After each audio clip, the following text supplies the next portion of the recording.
So up here, go back to one of your windows. What I want you to do is go to and then go hit main. So it should still say tumor breast. We should have our data set up.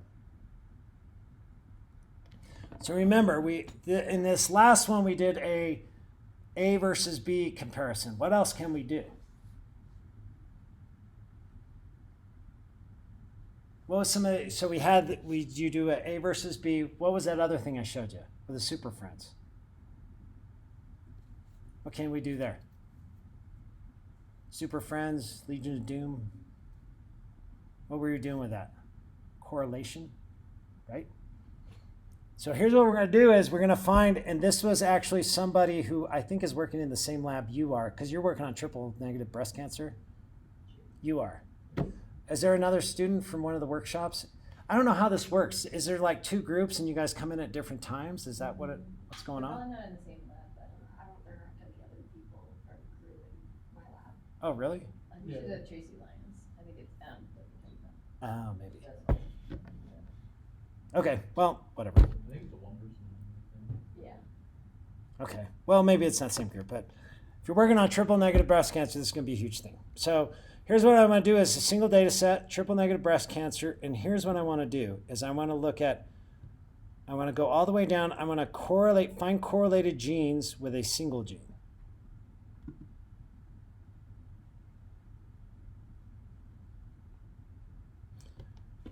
Do any of you have your favorite gene? Like KRAS, so you can put that in there if you want as well. So here's what I'm going to do. So I'm going to say, find correlated genes with a single gene. I'm going to go next. So when you do yours, what you should probably do is find something, like if you're doing lung cancer, do a lung cancer data set. We can do that after this though. So go next. So I'm going to search by a gene. And the one person they told me about a gene they were working on, Sema7a. And what you'll find is as you're typing that, it should pop up. What is the reporter name? It's like where the data comes from? Yeah,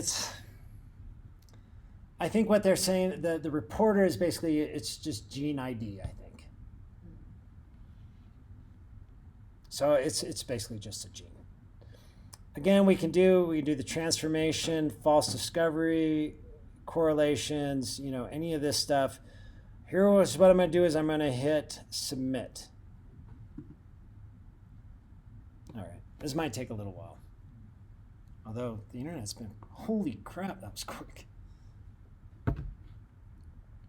So again, we basically took one gene and did its correlation to 3,207 things, and it went like that. So here is what we're looking for. So remember, I don't know what Sema7a is doing,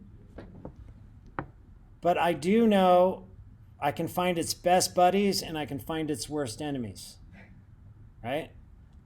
Here's the Super Friends, Legion of Doom. We can also do the gene set analysis, so click on that. 50%. What's that? Oh, you guys still going? Yeah. Oh. Yeah, that is a thick computer. What you find is as you go along on this, like the one thing I'm a kind of a cheapskate in my regular life, like, I always buy things on sale and I like spend a lot of money. My computer though and processing power, this is like the most up-to-date Mac that's supercharged. This is the school laptop, man. This is what I'm supposed to be able to carry around, not carry around some of the processes. So I'm going to say is when you start getting into this, either you get yourself a nice computer, you're able to use a nice one, or you find a server somewhere that you can actually work use. from home as well, so you don't have to carry it around. Yep, totally. Yes. I love bioinformatics is because I can do this crap anywhere, right? I can do it on the bus. I can do it at home. I can do it in my jammies, watching TV. It doesn't matter. I'm gonna have that nice laptop that's staying at home. Yep. I'm not carrying that around with me. I tell you what, I am very protective. Like when your whole like career is basically dependent on your computer, like I take very good care of this. So So for like the data. here's what I'm going to tell you is I think everybody wants to start with a mutation. Like Yeah. there's a lot of people that think, well, you know, and you've heard has everybody heard the term driver mutation? I hate that term. Don't ever say that to me. Okay. Don't ever. No. Basically, I mean, as we see, and I know this more than most people in that, because I'm looking at gene expression, it's always more than one gene. There's lots of genes. And I've seen 2 samples with the same mutation profile that look completely different on the expression level. What you really should be paying attention to is not the same mutations, but where you can find similar expression profiles. And that's going to tell you what cancers are related. As you can imagine, you can have a pathway important with a particular cancer. Say you mutate, there's a mutation in one that affects one part of the pathway, and then another, and then say in another sample you mutate another one that's, you know, plays a huge role in that pathway. You're both mutating the same pathway, probably causing the same effects, but it's 2 different mutations, right? But it's still the same effect. That's how you should do it. Whenever I characterize anything, I'm always looking, first off, the gene expression. Everybody wants to go on gene sequence. Why do you think people would rather characterize things based on sequence rather than gene expression? Easier to tell the differences. Shit, yeah. Right? It's, you don't, you know, gene expression, like gene sequence is like taking a picture of somebody, right? And if I see a picture of somebody, you know, maybe they got a scar on one face and they look kind of mean, and so I could go, I bet that guy's a mean guy, right? But maybe he isn't. Maybe, like, you know, the gene expression is the movie, right? It's what that gene is now doing. So maybe if I saw a movie of that guy, like, you know, helping kittens or, you know, or rescuing orphans or something, then I would say, oh, I guess not. Gene expression is the movie, and you should actually see that. It's important to have the picture, but you really want the movie. And it's the messenger RNA that tells you what those genes are doing. Okay. Is everybody's calculations done? Yes. Yay. Cool. All right, so we're at R2 scavenger, so gene set collection. We'll go KEGG again. And here's what is, I want the super friends for Sema7. So I'm going to go positive correlation. And I'm going to go next.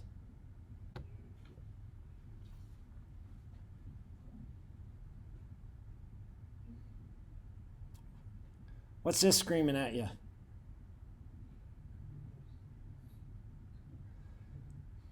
After a while, it just... the blood system, hematopoietic and natural killer cells. What's in the blood system?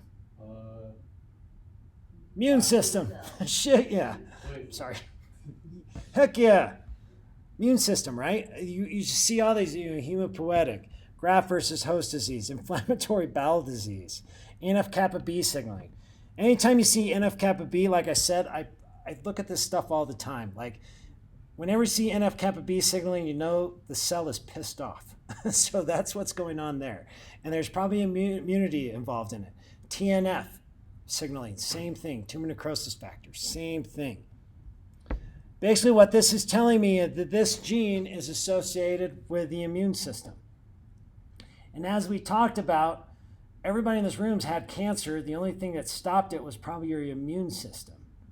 It's the immune system. So in this very bad cancer, there's some immune-related things going on that is probably messing things up.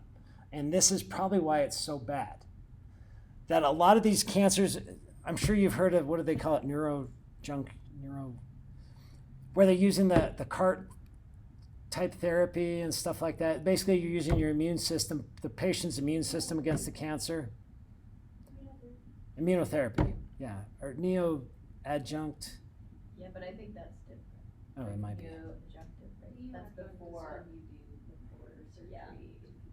Okay, never mind then. Okay, yes, it's the immune therapy. Yeah. PDL like one. I mean, that was like the hottest gene forever it's probably pretty hot. But this might be, if you screwed up the immune system, maybe you can't use that because the immune system's all screwed up. And now you can't use that on this particular thing. Maybe it will even work even better because maybe it's functioning for a deficient immune system. You just don't know. So let's take this, now let's put this through. So we've got, go back to our original one. Okay.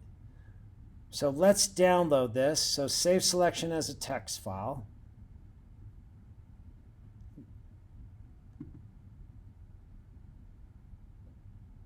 Okay.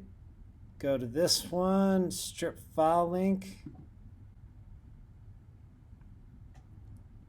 We've got our list. Now we have to save this as a text file, save page as.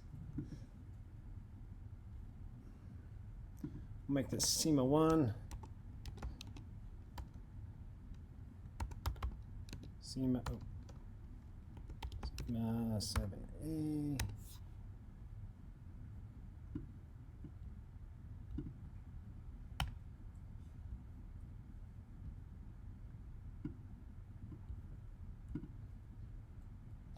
Okay, whenever you've stored it, be sure to open it with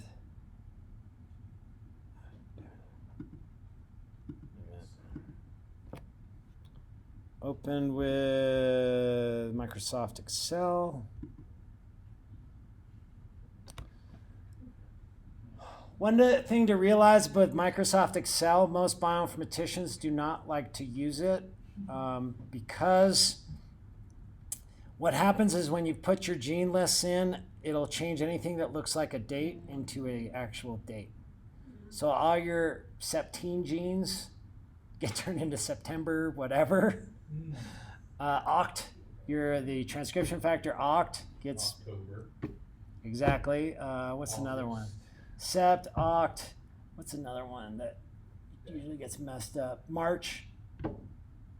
There's some March genes that like get turned into a date. So a lot of bioinformaticians do not like to use Excel.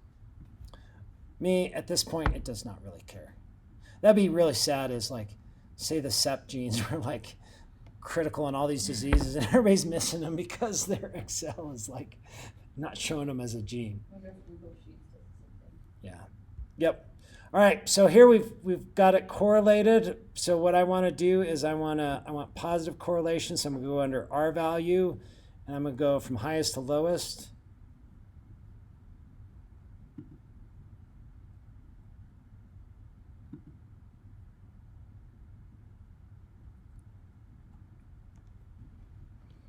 Okay, so I've sorted it. Now I'm going to take my top 200. Go down to 201, which ends up being TMEM, blah, blah, blah. Copy that list. Go back to our string. Put in another one here. I'm going to go. So go back. You just hit your string icon. For multiple proteins, put in your gene list. Should already have organism, Homo sapiens. Hit search. Just recognizing stuff. And then hit continue.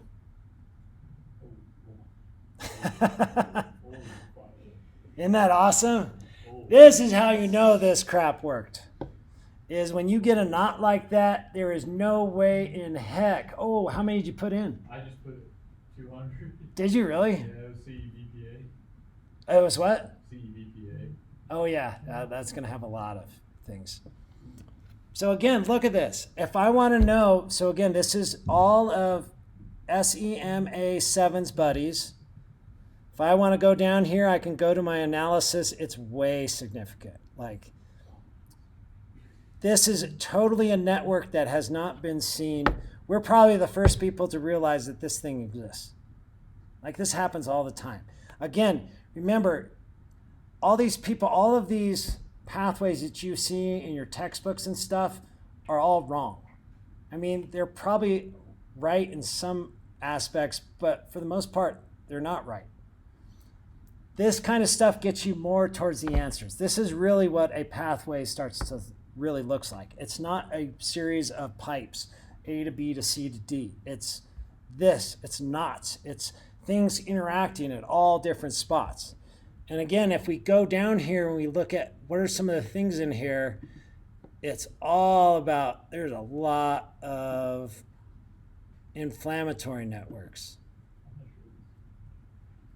Immune system processes, 99 of them are associated with that. An immune response, cell surface signaling, so signaling's in here, cell activation, regulation of immune system process. And we could, if we wanted to, is we could then go and I could say, I'm going to pull out those, just the immune system ones and see what those are doing, right? I could put them in another program. We can go from big to small to big to really, really small to really big. Exocytosis. Yeah, this is, when you get all of these, like all of these pathways are overrepresented.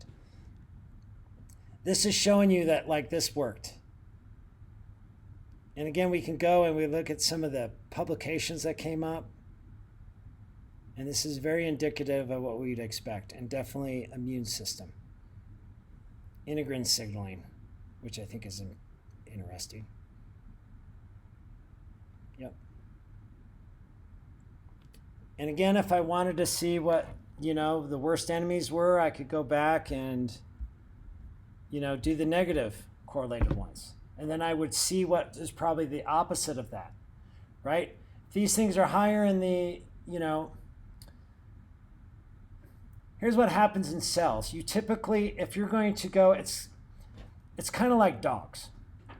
You're like, man, you have some weird examples, but like a dog, if you have a purebred, right? You breed a dog to do certain things, right? And it'll be like maybe really smart, but it's going to have hip dysplasia. Or like, there's always a sacrifice. If you're going to take a trait and push it to this way, you got to lose something. Right? There's only so much ATP in your body. You can't fire all your genes all at once. So if I'm going to go and I'm going to go this route, something has to go down. And so when this thing gets active, if we took the negative correlated ones, we'd see what pathways need to go down in order for this one to excel.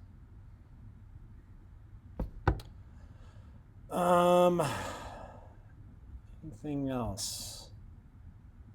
Any questions at this point?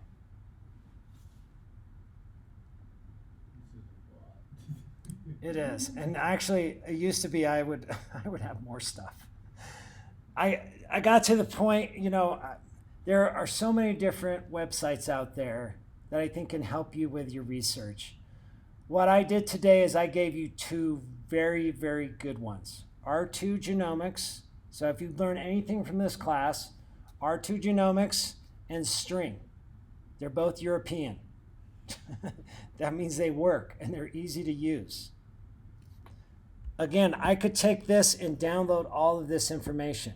What I could also do is I could tell myself, here's what most people do is they basically rate genes either by p-value or the amount of change that they induced, right? Have you seen that? Like you get in the lab and then like they do a gene list and then they go, hey, here's our top gene. This is what we're going to work on, right? I don't think that's a good idea. What you could do in here, and there's ways to do it, is you can actually go here, you could export, and we could actually export all the connections that are been done. I can use some software to figure out which gene has the most connections, and then that was probably my top gene, right? It's not necessarily, it's like, you know, if I start from an arbitrary unit of 1 and I go up to 3, right? I now have a 3-fold increase, right? And that, if you saw that, you would think, oh, that's huge. But then if I start with 1,000 and I go up to 1,200, I've got 200 unit increase, but then it's only a 1.2-fold increase. Do you see what I'm saying? Is that The increases you deserve are completely dependent on the denominator. If your denominator is almost 0, everything's going to look huge. So be very careful by judging genes strictly based on the amount of change it does. Does that make sense? In my mind, what I'm really looking for is I want a good p-value.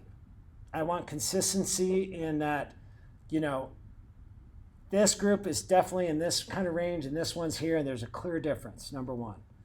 Number two is, within my list, if I want to really focus on this gene, I want to find something that's connected to more genes on my list, because that means it's more of a godfather. It's higher up in the criminal organization, right? I don't want the guys on the street selling drugs.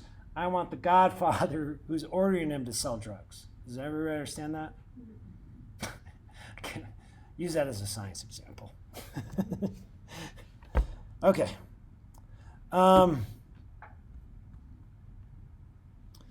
I think, and again, if you get something from this class, is there is so much information out there. There is so much information that you will never, ever be able to generate as much. And what I would encourage you all to do is to use these kind of tools, even if you're not basing your research on it, is if you've got your own research, compare it to things that are already out there and see where it stands, right? If you think this gene is great and you see it in your study, it better be in the other studies, right? If you see it robbing the bank in your town, it better be robbing banks in other towns, right? Does everybody get that? And that understanding the environment that it's in, the genes that it interacts with, will help you to not only understand it more, but then to potentially manipulate that signaling so that maybe if it's an oncogene, you can take it out, right? And one of the things I want to stress too is that a lot of people they're going to present to you as bioinformatics as like, it's a process, it's a pathway. You go from A to B to C to D to E, and that's absolutely wrong. You can do it any way you want. And that it's more of an art form, right? I'm putting together pictures, I'm putting together ideas, and a lot of that is, dependent on all of the experience that I've had, and by doing this for so many years, I understand what I want to see, and I understand what's important and what isn't. And the more you get into this and the more you start just playing with the data, you'll see that as well. Any questions, comments? Y'all going to be bioinformaticians, right? It's actually a fun gig. I see, doing the actual experiments, for me, that's kind of like preparing the meal. Like that's all the busy work, and it's at the end where you get to analyze and interpret your data. For me, that's the fun part, right? So for me, like, I'd rather not do the dishes. I just want to eat dessert all the time. So now it's just so nice. Now I can just, other people do the hard work for me, and then I pull the data and I get all the credit. It's like, being a all-star like receiver or something, like I only play like a little part of the game, but when I do play, like I have a huge difference. All right, well, that's all I had. Thanks for coming, and I hope you learned something. Thank you. Yep. Thank you. Very